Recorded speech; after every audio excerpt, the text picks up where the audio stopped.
Hello and welcome to SPMIS Academy. Today we'll analyze important newspaper articles of 12th January 2024. Please note you can download the PDF version of today's newspaper analysis by clicking the link given in the comment section. This is the list of the topics that we will be covering from today's newspaper. The first topic is about National Youth Day. This topic discusses several ideas which could be useful for essay writing. At the same time GS paper 4 ethics and integrity में जो chapter 1 में topic दिया हुआ है learning from life of great leaders and thinkers, वहां के लिए useful हो सकता है। सबसे पहले करंट कॉन्टेक्स्ट समझते हैं। देखिए, आज का दिन 12 जनवरी हमारे देश में नेशनल यूथ डे की तरह सेलिब्रेट किया जाता है। This is birth anniversary of Swami Vivekananda. 1984 में भारत सरकार ने इस दिन को डिक्लेयर किया नेशनल यूथ डे और फिर तब से इसको नेशनल यूथ डे की तरह हर साल सेलिब्रेट किया जाता रहा है। देखते हैं कि स्वामी विवेकानंद जी की कौन सी टीचिंग्स यूथ के लिए मोटिवेटिंग रही है और जिस कारण से स्वामी विवेकानंद जी को यूथ का रोल मॉडल माना जाता है। So some of the teachings of Swami Vivekananda ji for youths. First, relentless efforts towards goal. अपने लक्ष्य को प्राप्त करने के लिए सतत प्रयास करते रहना, इसको हिंदी में कहेंगे बिल्कुल शुद्ध मतलब ये होगा। मतलब अपने लक्ष्य को प्राप्त करने के लिए you keep on trying in A continuous manner. उसी कॉन्टेक्स्ट में उन्होंने ये स्लोगन भी दिया है, arise awake and stop not till the goal is achieve. तो जब तक आपका लक्ष्य आपको मिल नहीं जाता है तब तक आप काम करते रहिए। दूसरी बात उन्होंने यूथ को सिखाई है वो है रिलीजियस टॉलरेंस की। ठीक है, आप किसी भी धर्म में मानते हो, but as per Swami Vivekananda ji, all the religions are like rivers who ultimately merge into the same ocean. चाहे वो दिखते हैं अलग अलग डायरेक्शन में जाते हुए हों, but ultimately all the religion basically preach the same idea. So that is why we must keep faith in our own religion, whatever religion we believe in, but at the same time there must be acceptance or tolerance for the adherents of other religious belief. और यही बातें उन्होंने highlight की Chicago speech में of world parliament of religion in 1893, जिसके बाद से स्वामी विवेकानंद जी काफी प्रोमिनेंट लीडर माने जाने लगे। तीसरी important teaching for youth is about balanced life. Swami Vivekananda ji ने हर जगह मिडिल पाथ का रास्ता सजेस्ट किया है यूथ के लिए। फिजिकल फिटनेस पे भी कोशिश करनी है खुद की, सोसाइटी में भी कुछ पॉजिटिव कंट्रीब्यूशन करने की कोशिश करनी है, इंटेलेक्चुअल डेवलपमेंट के लिए भी काम करना है, स्पिरिचुअल डेवलपमेंट के लिए भी काम करते रहना है। तो all round development should be the goal and self belief, ये बहुत इंपॉर्टेंट है स्वामी विवेकानंद जी के टीचिंग से related. You see, Swami Vivekananda ji ने कभी भी बहुत प्रोएक्टिवली इंडियन नेशनल मूवमेंट में पार्टिसिपेट नहीं किया, yet Swami Vivekananda ji is considered as core ideologue of Indian national movement. क्योंकि जो पूरा का पूरा नेशनल मूवमेंट था हमारा, उसमें सबसे महत्वपूर्ण चीज थी सेल्फ बिलीफ। ब्रिटिशर्स काफी लंबे समय तक ये कन्विंस करने में कामयाब रहे थे कि हमारा जो सिविलाइजेशन है वो उनकी तुलना में इंफीरियर है, ब्रिटिशर्स या वेस्टर्न्स की तुलना में इंफीरियर है। और ब्रिटिशर्स हमारे देश के अंदर सिविलाइजिंग मिशन पे हैं, जिसको वो लोग नाम देते थे व्हाइट मैन बर्डन, कि हमारी बर्डन है आप लोगों को, हम लोग आप इंटेलेक्चुअली डेवलप करने आए हैं, सिविलाइज करने आए हैं। तो हमारा वो सेल्फ बिलीफ को उन्होंने पूरी तरीके से ब्रेक कर दिया था। They had somehow made us to believe कि we come from the land of snake charmers. हम, हमारे देश की सभ्यता संस्कृति में कुछ खास फिलोसॉफिकल डेप्थ है ही नहीं। इस बात को काउंटर किया स्वामी विवेकानंद जी ने और उन्होंने एम्फेसाइज किया कि अपनी सभ्यता संस्कृति में भी अगर देखा जाए तो काफी सारी चीजें हैं जिसमें इन डेप्थ फिलोसॉफिकल बातें की गई हैं। So rather than blindly copying the west, we must look into our own culture, our own tradition. तो स्वामी विवेकानंद जी जो इंडिया नेशनल मूवमेंट के दौरान या रिफॉर्म मूवमेंट में, जो आपको तीन ट्रेंड पता है, एक रेडिकलिस्ट और revivalist, both of them were extreme. So radicalists were had completely given up to the Western thinking, while revivalists, they were having orthodox thinking, go back to Vedas, इस तरह के स्लोगन थे। स्वामी विवेकानंद जी would belong to the reformist trend, where would take a middle path. He was willing to give up or reform the evil practices continuing in the Indian society. At the same time, he refused to believe the civilizing mission of Britishers and refused to accept that India has no philosophical tradition and we have to learn only from West, but we have nothing to give to the West. तो ये जो self belief उन्होंने लाया, that became the core, क्योंकि Indian national movement में यही तो था कि हम सेल्फ बिलीफ अगर होगा कि हमारी सभ्यता संस्कृति भी काफी डीप रही है, तो ही तो हम ब्रिटिशर्स को चैलेंज कर सकते हैं कि तुम्हें सिखाने की जरूरत नहीं है कि हमें हमारे देश में कैसे शासन चलाना है. We know how to self rule and on self belief was the precursor for Indian national movement या इंडियन इंडिपेंडेंस मूवमेंट. जब आपको खुद पे भरोसा होगा तभी तो आप इंडिपेंडेंस की डिमांड करेंगे, राइट? आई जस्ट होप इस तरीके का अगर कुछ प्रश्न आता है तो आप उसको टैकल कर पाएंगे कि without being core participant in the Indian national movement, how Swami Vivekanand ji mobilized or motivated Indian national movement.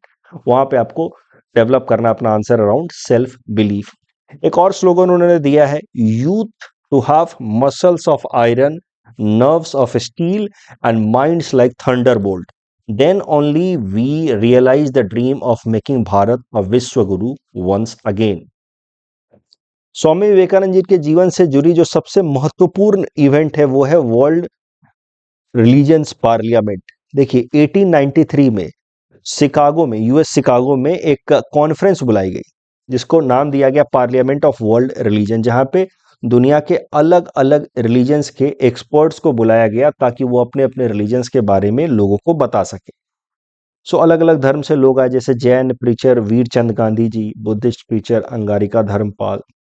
Hinduism को रिप्रेजेंट करने आए Swami Vivekananda ji and he was first to speak on 11 September 1893. Swami Vivekananda ji ने जो शिकागो स्पीच दिया उसमें जो core idea था वो यही था कि Hinduism believes in harmony. Hinduism is not a traditional orthodox religion which will have a very fixed set of rules, book, God. Hinduism is a way of life which provides a lot of flexibility in order to have our own way of life. It simply expects us to believe that there is some larger supernatural entity which is all encompassing, Brahm, Satya, Jagat, Mithya.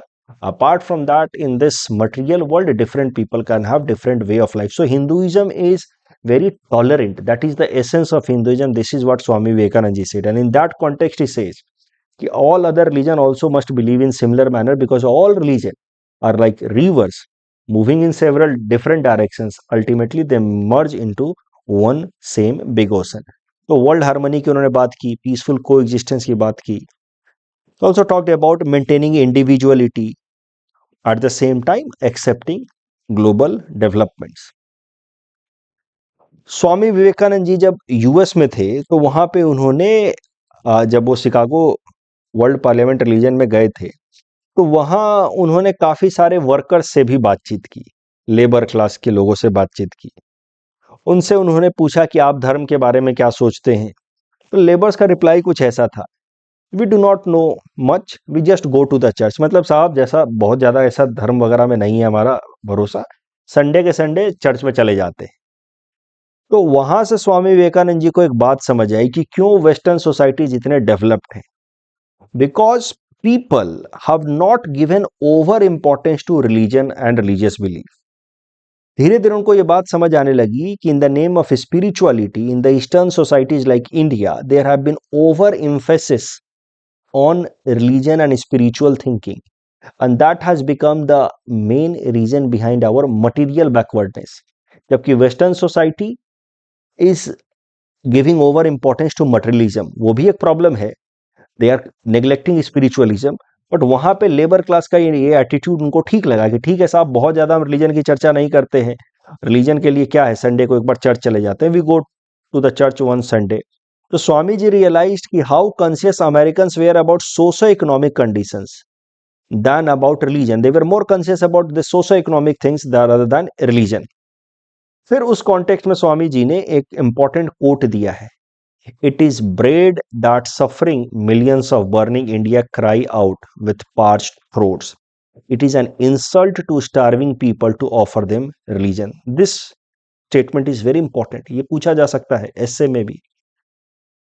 मतलब religion can not be the alternative to the material needs.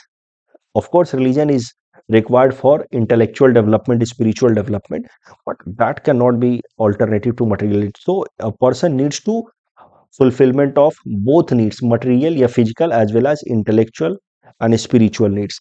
तो स्वामी विवेकानंद जी के जो ideas हैं, balanced approach, middle path, that is very much similar to Gandhian idea of Sarvodaya. Sarvodaya जो है गांधी जी का concept that says कि there should be all round development of all, Sarvodaya सबका विकास, all round development of all in the society, और उसमें हमें physical और स्पिरिचुअल डेवलपमेंट, मटेरियल और इंटेलेक्चुअल डेवलपमेंट, हर चीजों पे फोकस करना चाहिए। तो यही स्वामी जी ने भी बात की, और उन्होंने फिर कहा कि भारत के समाज में एक्सेसिव बैकवर्डनेस के पीछे बड़ा कारण यही है, over emphasis to religion. It is insult to the starving people to offer them religion. So इस कॉन्टेक्स्ट में एक मेंस में प्रश्न पूछा था यूपीएससी ने, ऐसा कुछ क्वेश्चन था, उस पे मैंने ये हिंट्स में भी दे रखा है आपको आंसर। आप क्वेश्चन को खुद अटेम्प्ट कीजिए, और चाहिए तो हिंट्स भी पढ़ सकते हैं for better understanding. The next topic is about Swachh Survekshan awards 2023। This topic is important from our syllabus GS paper 2 Indian polity point of view, specially with respect to competitive federalism. तो स्वच्छ सर्वेक्षण 2023 रिपोर्ट आ गई है हाल फिलहाल में। पहले समझते हैं कि स्वच्छ सर्वेक्षण होता क्या है। तो देखिए, भारत के अंदर अलग अलग शहरों में, सिटीज और टाउन्स में क्लीनिनेस के बेसिस पे उनको रैंक दी जाती है आफ्टर अ सर्वे जिसका नाम है स्वच्छ सर्वेक्षण सर्वे, जो हर साल कराती है ministry of housing and urban affairs. और ये जो स्वच्छ सर्वेक्षण सर्वे कराया जाता है, दैट इज पार्ट ऑफ स्वच्छ भारत अभियान, जो 2016 में शुरू किया गया था, जिसका मुख्य पर्पस था भारत को ओपन डेफिकेशन से फ्री कराना। इसके साथ ही साथ इसका एक गोल ये भी था कि भारत को क्लीन करना। तो इंडिया को क्लीन बनाने के लिए स्वच्छ भारत अभियान में एक तरीका अपनाया गया कि क्यों ना अलग अलग टाउन सिटीज के बीच में कंपटीशन कराया जाए, उनको रैंकिंग दी जाए, ताकि हर साल जब रैंकिंग आएगी तो एवरी सिटी विल, एंड उसका जो लोकल एडमिनिस्ट्रेशन है, it will be motivated and prompted to keep their city clean. और फिर इसी सोच के साथ स्वच्छ सर्वेक्षण सर्वे हर साल शुरू करा दिया गया 2016 से। न्यूज यही है कि स्वच्छ सर्वेक्षण 2023 जो 8th एडिशन होगा, वो उसकी रिपोर्ट आ गई है by ministry of housing and urban affairs. तो पिछले 7 साल से लगातार पहले नंबर पे आ रहा है इंदौर। इस साल भी स्वच्छ सर्वेक्षण सर्वे में पहले नंबर पे इंदौर है, और इंदौर के साथ शेयर कर रहा है top position Surat. So both of them have been given number 1 rank. दूसरे नंबर इसीलिए खाली छोड़ा गया है, तीसरे नंबर पे है नवी मुंबई। तो these are the cleanest city, cleanest city with population less than 1 lakh. उसमें Saswad of Maharashtra, Patan of Gujarat. State ranking देखी जाए तो क्लीनेस्ट स्टेट में है महाराष्ट्र, और बॉटम साइड में अरुणाचल, मिजोरम जैसे स्टेट्स हैं। अब अलग अलग जोन्स की भी रैंकिंग दी गई है, zonal city awards, north zone, east zone, north east, south, west. अब सारे तो रटने नहीं हैं, तो नॉर्थ ईस्ट जोन में देखते हैं। नॉर्थ ईस्ट जोन में अलग अलग सिटी को रैंकिंग दी गई है। 15,000 से कम जनसंख्या वाली क्लीनेस्ट सिटी कौन है? जीरीबाम, मतलब नहीं हमें। 15,000 से 25,000 मोहनपुर। अभी जो हम, मुझे लगता है इंपॉर्टेंट हो सकता है एपीएससी प्रीलिम से, वो ये है 25,000 से 50,000 में जो क्लीनेस्ट टाउन है वो है गोलाघाट, नॉर्थ ईस्ट जोन के अंदर, नॉर्थ ईस्ट जोन के अंदर। अगर आसाम से बात की जाए तो गोलाघाट को जोनल लेवल पे चुना गया है। नॉर्थ ईस्ट जोन में 25,000 से 50,000 में गोलाघाट का नाम आया है। आसाम स्टेट लेवल पे Nagaon has been declared as the cleanest place with a population more than 1 lakh में, and Bongaigaon has been declared as the cleanest place in population under 1 lakh में। तो स्टेट लेवल पे इन दोनों को रिकॉग्निशन मिला है, गोलाघाट को जोनल लेवल पे नॉर्थ ईस्ट में रिकॉग्निशन मिला है। The next topic is about India's longest sea bridge. This topic is important from our syllabus GS paper 3 infrastructure point of view. तो भारत का सबसे लंबा सी ब्रिज आज इनॉग्रेट करेंगे हमारे प्रधानमंत्री नरेंद्र मोदी जी। ये 22 किलोमीटर लंबा सी ब्रिज, जो जिसका नाम है Mumbai trans harbour link, but इसका दूसरा नाम भी रखा गया है, वो है अटल सेतु नहावा सेवा सी लिंक। ये मुंबई के सेवरी रीजन को कनेक्ट करेगा इस Shivaji Nagar interchange and Chirle region of Nhava Sheva, जो आप कह सकते हैं नवी मुंबई के पास है। ये देखिए इतना बड़ा 22 किलोमीटर लंबा सी लिंक, ये नीचे सी है। तो इसकी प्लानिंग तो लगभग 60 साल पहले से शुरू हो गई थी, 6 डिकेड अगो, लेकिन उस टाइम में टेक्नोलॉजिकली ये पॉसिबल नहीं हो पा रहा था, अब जाकर के कंप्लीट हुआ है। तो ये पहले ये डिस्टेंस कवर करना पड़ता था यहाँ से यहाँ जाने के लिए, जिसमें लगभग 90 मिनट लगते थे। अब उसके जगह पे ये जो लिंक बना दिया गया, यहाँ पे सिर्फ 20 मिनट लगेंगे। So that is a great achievement infrastructure wise. It's a big news. Technology wise, civil engineering में it's a great big news. 22 kilometre लंबा हमने ट्रांस हार्बर लिंक या सी लिंक बना दिया, which is India's longest sea bridge. It will connect Nhava Sheva with Sewri region of Mumbai. Nhava Sheva near Navi Mumbai. तो ये नवी Mumbai mainland से कनेक्टेड है, ये मुंबई रीजन है, एक क्रीक की तरह है। ये इसमें 6 लेन के रोड्स होंगे, 3 लेन एक साइड में, 3 लेन दूसरे साइड में। उसमें से एक एक लेन जो होगा वो सर्विस लेन होगा, इमरजेंसी लेन होगा। टोटल 22 किलोमीटर लंबा है, उसमें से 16.5 किलोमीटर तो ये सी के ऊपर है, लगभग 5.5 किलोमीटर का आप समझ सकते हैं लैंड वायडक्ट्स है। इस तरीके का कुछ ये दिखता है। आज प्रधानमंत्री जी ने इसको इनॉग्रेट कर दिया। The next topic is about 3-child cap for rural scheme beneficiaries. This topic is important from our syllabus GS paper 5 Assam issues point of view. देखिए हाल फिलहाल में हमारे सीएम साहब, असम के सीएम साहब हिमंता बिस्वा शर्मा साहब ने एक नया स्कीम लॉन्च किया है, मुख्यमंत्री महिला उद्यमिता अभियान MMUA। The purpose of this scheme is to promote women entrepreneurship. Women जो NGOs में काम करती हैं, रूरल एरियाज में जो विमेन सेल्फ हेल्प ग्रुप्स में काम करती हैं, NGOs मैंने गलती से बोला, रूरल एरियाज में जो विमेन सेल्फ हेल्प ग्रुप्स में काम करती हैं, उनके अंदर एंटरप्रेन्योरशिप स्किल डेवलप करने के लिए उनको थोड़ा बहुत मॉनेटरी बेनिफिट दिया जाएगा अंडर दिस स्कीम, ताकि वो नए नए एंटरप्रेन्योरशिप को एक्सप्लोर कर पाए under this MMUA scheme. So women self-help groups, they will get fund under MMUA scheme so that they may explore other areas for rural micro entrepreneurship with a target कि women का income 1 lakh रुपए सालाना कर दी जाए। तो इसमें क्या benefits में कैसे दिया जाएगा? 10,000 to every member on fulfilling eligibility criteria in first year. पहले साल 10,000 रुपये दिए जाएंगे, फिर 12,500 रुपये सरकार देगी और 12,500 रुपये बैंक देंगे, यानी कि 25,000 रुपये नेक्स्ट 2 साल में दिए जाएंगे। तो इस तरीके से विमेन को मॉनेटरी बेनिफिट दी जाएगी ताकि वो अपने लिए माइक्रो एंटरप्रेन्योरशिप को एक्सप्लोर कर पाए। ये जैसे लखपति दीदी स्कीम चलाया है भारत सरकार ने नेशनल लेवल पे, वैसे ही स्टेट लेवल पे आप कह सकते हैं कि ये हमारे स्टेट का लखपति बायदो स्कीम है। तो पहले एक साल 10,000 रुपये, दूसरे साल और तीसरे साल 25,000 रुपये, फिर 35,000 spread over 3 years to every eligible women in their endeavour to become lakhpati बायदो। तो ये है टारगेट इस MMUA स्कीम का। लेकिन ये MMUA स्कीम को काफ़ी स्पेशल तरीके से लॉन्च किया गया। इसमें एक नया प्रोविजन ऐड कर दिया गया है पॉपुलेशन कंट्रोल नॉर्म का, कि वही विमेन इसके लिए एलिजिबल होंगी जिनके 3 या उससे कम बच्चे हैं, if they belong to general या OBC category. For SC ST category women ये लिमिट जो है 4 चिल्ड्रन तक है। तो एक एस्टिमेट है कि लगभग 39 lakh women who could be eligible for this scheme, उसमें से सिर्फ 34 लाख ही बेनिफिट अवेल कर पाएंगे because of this population norm. 5 lakh would be excluded because of this population norm provision. तो ये पॉपुलेशन कंट्रोल वाला नॉर्म क्यों लाया गया है? ये जो स्टेट अब नया डिक्लेरेशन है पॉपुलेशन कंट्रोल को लेकर के under this scheme, it is completely in line with our CM sir's announcement in 2021, जहां उन्होंने कहा था कि 2 चाइल्ड पॉलिसी असम लेकर के आएगा जल्दी से ही। 2 child policy for availing benefits under government schemes, ये आसाम जल्दी लेकर के आएगा। अभी 2 चाइल्ड तो नहीं, लेकिन थोड़ा रिलैक्स तरीके से 3 चाइल्ड नॉर्म लेकर के आया गया है। आने वाले टाइम में अलग अलग स्कीम्स का बेनिफिट उठाने के लिए 2 चाइल्ड नॉर्म्स भी लाया जा सकता है।